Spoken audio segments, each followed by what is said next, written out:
አምላክ አሜን። ታምሪሁ ለአቡነ እስትንፋሰ ክርስቶስ ጸሎቱ ወበረከቱ ያሉ ምስሌነ ለዓለም ዓለም አሜን።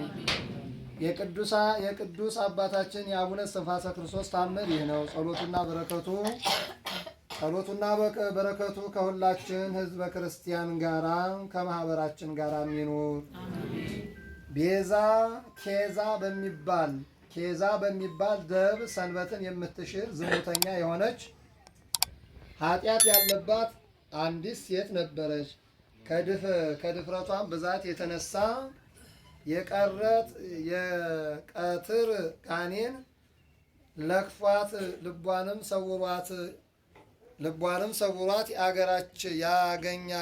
ያገኘችውን ሁሉ ከሰውም እስከ እንስሳ ሁሉንም ሳትለይ በጥርሷ ትነክስ ነበረ። የራሷን ኩስም ሳይቀርም ትበላለች፣ ሽንቷንም ትጠጣለች። ያገኘችውንም ቆሻሻ ሁሉ በጥርሷ ትበላ ነበር። ሰውነቷንም ጭምር እየነከሰች ትበላ ነበረ። ቤትም ታቃጥላለች። ልጆቿ እና ዘመዶቿ እያለቀሱ ባለመድኃኒቶችንም ጠንቋዮችን አድኑልን ብለው ቢሰበስቡ ሊያድኗት አልቻሉም። ከእነርሱም መካከል አንድ ጥበበኛ ብልህ እኛ ይሄንን ጋኔን እናወጣው ዘንድ አይቻለንም ያለ አባታችን እስትንፋሰ ክርስቶስ ጸሎት በስተቀር ይህች ሴት አትድንም አለ። ዘመዶቿም ይህንን ሰምተው አባ ብርሃነ ክርስቶስ ወደ አለበት ወደ ቀርሜሎስ ገዳም ሄደው እጁንም ዘርግቶ ሲተኙት እርሱም ሳይነግሩት በልቦናቸው ያለውን በመንፈስ ለደቀ መዝሙሩ ለልብሰ ክርስቶስ ከእነርሱ ጋር ሂድ፣ ፈቃዳቸውንም የሚፈልጉትን አድርግላቸው ብሎ አዘዘው። ይህንንም ብሎ ለደቀ መዝሙሩ መስቀሉን፣ መታጠቂያውን፣ ጭራውን፣ መዝገበ ጸሎቱንም ሰጠው። ዳግመኛም እነዚያ ሰዎች ይህንን ደቀ መዝሙሬን ከእናንተ ጋር ይሂድ፣ ሐሳባችሁንም ፈቃዳችሁን ይፈጽምላችኋል አላቸው። አቡነ ዘማርያምን ሰጥቶ እኛ ሸኛቸው። ደቀ መዝሙሩም አባ ልብሰ ክርስቶስ ጥቂት እልፍ ካለ በኋላ አቡነ ዘበሰማያትንም ሰጥቶ ሸኛቸው። ደቀ መዝሙሩ አባ ልብሰ ክርስቶስም ጥቂት እልፍ ካለ በኋላ ወንድሞቼ ሆይ እናንተ ሂዱ፣ በዚያው በሰፈራችሁ አካባቢ እንገናኛለን አላቸው። እነርሱም እሺ ብለው ሄዱ።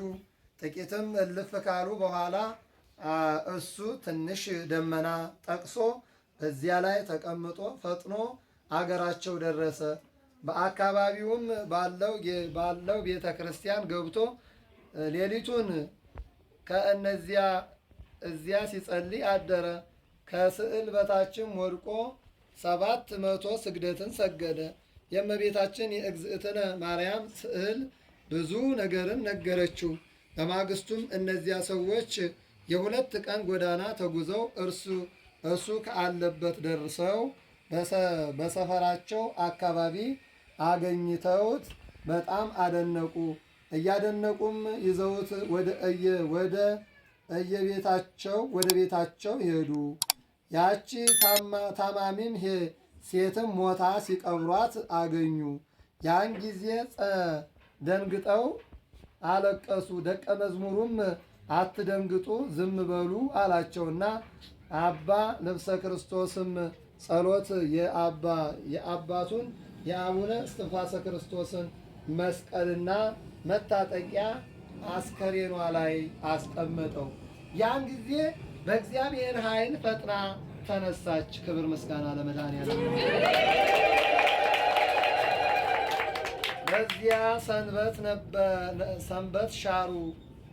በዚያ ሰንበትን የሻሩ ዝሙትን የሚሰሩ ኃጢአት ያለባቸውን ሰዎች ያለባቸው ኩነኔ ያየችውን ሁሉ መከራ ስቃይንም በእዚያ ላሉ ሰዎች ሁሉ ነገረች። ከዚህም በኋላ በአባታችን በመዝገበ ጸሎት ጸበል አጠመቃትና በጻድቁ ጸሎትም ፈጥና ተፈወሰች። ጋኔኑም ለቀቃት። ያላትንም ሀብት ሁሉ ይዛ መጥታ ለነዳያን መጸወተች። ከዚህም በኋላ ወደ አባቴ እስትንፋሰ ክርስቶስ ውሰደኝ አለችው። እሱም ይህንን በትር መሪ ይሁንሽ፣ ከእኔ ጋራ በዚያው በገዳም እንገናኝ አላትና እንደ ልማዱ በደመና ተጭኖ ሄደ። እርሷም ብቻዋን ሄዳ ከዚያ ደርሳ መነኮሳት ወደ አሉበትም ገዳም ገብታ እግዚአብሔርን ደስ አሰኝታ ከብዙ ዘመን በኋላ አርፋ ተድላ ደስታ ወዳለበት ገነት ገባች። የአባቶቻችን ጸሎትና በረከት ከሁላችን ሕዝበ ክርስቲያን ጋር ከማኅበሩም ጋር ይሁን ዛሬም ዘወትርም ለዘለዓለሙ አሜን። እግዚአብሔርን 3 ጊዜ አመስግኑ።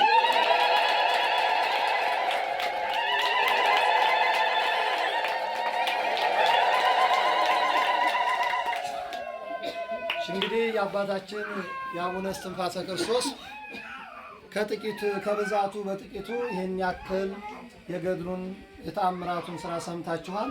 እኔና እናንተም ደግሞ የገድሉን የተአምራቱን ስራ ሰምተን ሰሚዎች ብቻ ሳንሆን ፈጻሚዎች ሆነን ከአምላክ ታርቀን የአምላክን ፈቃድ ፈጽመን የመንግስቱ ወራሾች የስሙ ቀዳሾች እንድንሆን የእግዚአብሔር ፈቃዱ ይሁንልን። ያስተማረን የመከረን የገሰጸን ጌታ ስሙ ለዘለዓለም የተመሰገነ ይሁን። ወስብሐት ለእግዚአብሔር ወለወላዲቱ ድንግል ወለመስቀሉ ክቡር። ይቆየን።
መድኃኒታችን ኢየሱስ ክርስቶስ ስሙ የተመሰገነና ከፍ ከፍ ያለ ይሁንልን።